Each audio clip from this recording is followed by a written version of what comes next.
Thrown Abroad by Niruzu. Chapter 1.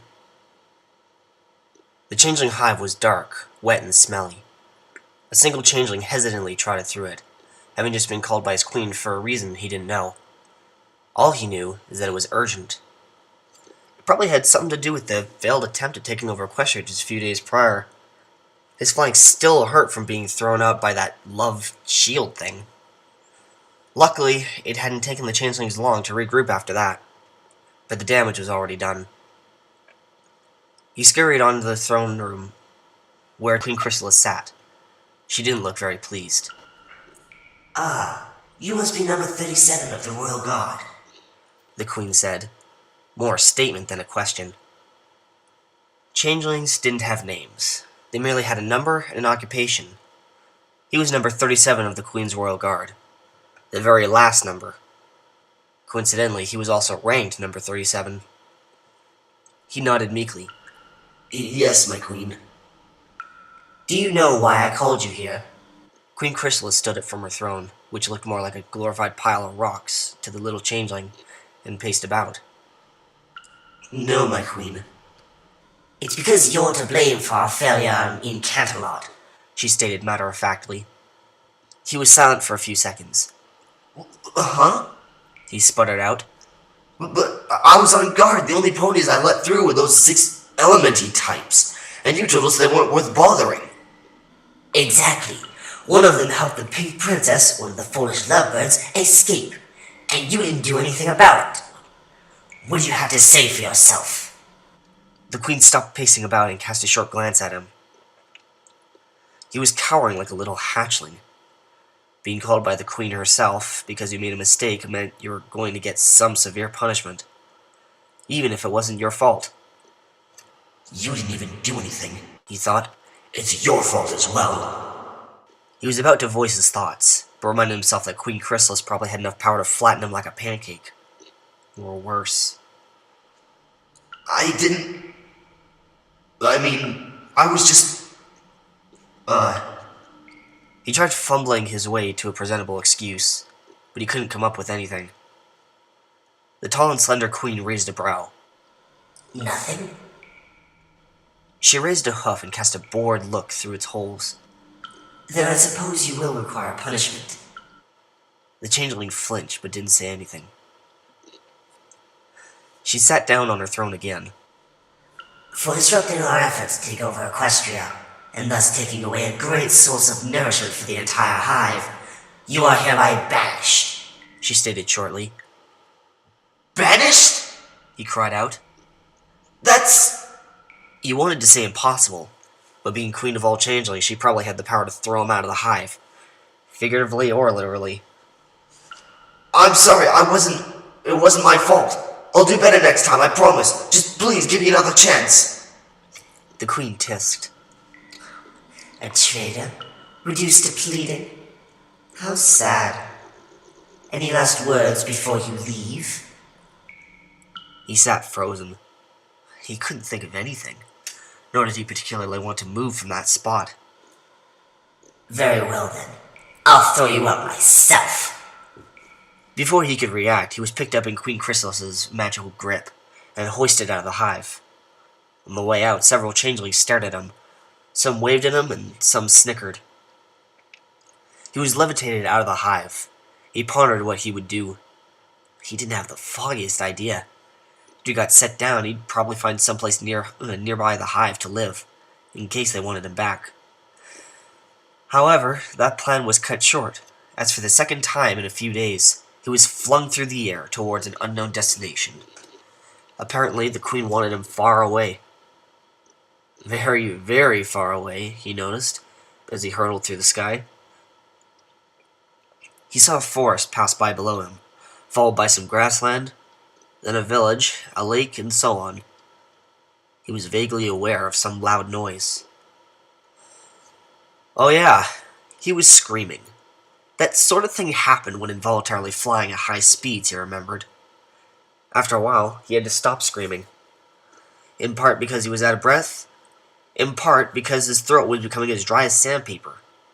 Luckily, he had started to slow down and lose altitude a bit. Well, that was dependent on his definition of lucky. He was still going pretty fast, and he saw some mountains coming up in the distance. He hoped fervently that he wouldn't hit them. High-speed projectiles and hard walls didn't mix very well. He was getting closer to the ground now. He seemed to be heading straight for some wild-looking forest, which seemed excellent. There were enough trees and bushes to cushion his fall, so he wouldn't have too many injuries. He swore he could even see a small village nearby. He was going at a fairly manageable speed now, and was within hoof's reach of the trees. He grabbed one, and with more whiplash than he would have liked, managed to get a branch through one of the holes in his hooves. Sometimes great changeling philosophers and biologists pondered the seemingly useless holes in the legs of changelings. Now he knew they were excellent for hanging onto branches. It was just too bad he didn't have a way to let go of the branch. He fidgeted around, but found he couldn't dislodge the branch from his hoof. Someone help? I'm kinda stuck here, he said to the empty forest while dangling from the branch. There wasn't a living thing in sight. Would there even be animals in a forest like this? Maybe there were predators. He panicked as he realized he probably shouldn't have called out. Probably weren't changelings around here. The only things that would come in this forest were fierce predators, who would see him as a tasty piñata, and ponies who would see him as a piñata and take some sweet revenge on. He swung himself about, trying to get his hoof off the branch he was stuck on. As he stopped to catch his breath, he could hear a sound from above. A grumble? The beginning of a roar? It sounded suspiciously like cracking wood. He cast a glance up, and saw the branch breaking off right where he held onto it. "Oh, crud," was all he managed to say before the branch broke, sending him hurtling through the air once more. This time, however, it took him only a short time to reach safe ground, although not before he had managed to fall head first due to his flailing. He hit the ground with a hard thud, taking some dirt with him. He dizzily stood up and stumbled about a bit, his eyes rolling in their sockets. He could see stars. Was it night? No, it was only morning. Maybe afternoon. Silly 37. There aren't any stars during the day, he thought to himself. He shook the dizziness off him and spat out a huge clump of dirt that had apparently collected in his mouth. Surrounding him were trees, bushes, a few flowers, and other things that couldn't talk or feel or communicate otherwise. He let out a short sigh. What am I gonna do now?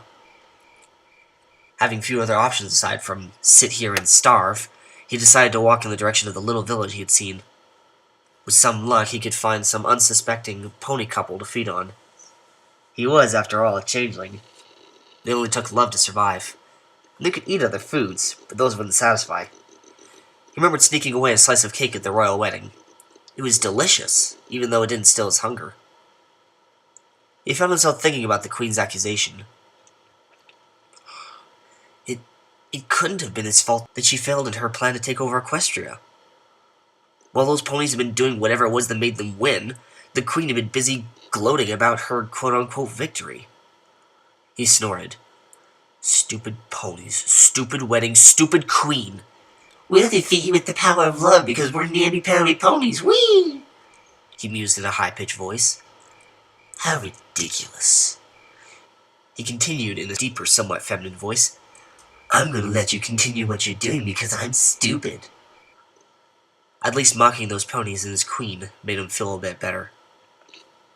Well, ex-queen, he realized, since he was thrown out of the hive. It wasn't long before he made it out of the forest. The walk had been easy and calm, but he certainly didn't want to go through the same forest at night. Not that he was afraid of the dark or anything. He was an incredibly brave changeling. So what if he was a bit jumpy? He had arrived at a stream of water at the edge of the forest. A little bit ahead was a bridge, and on the other side, lo and behold, a village. Excellent, he muttered to himself, licking his lips. Now I just need a disguise.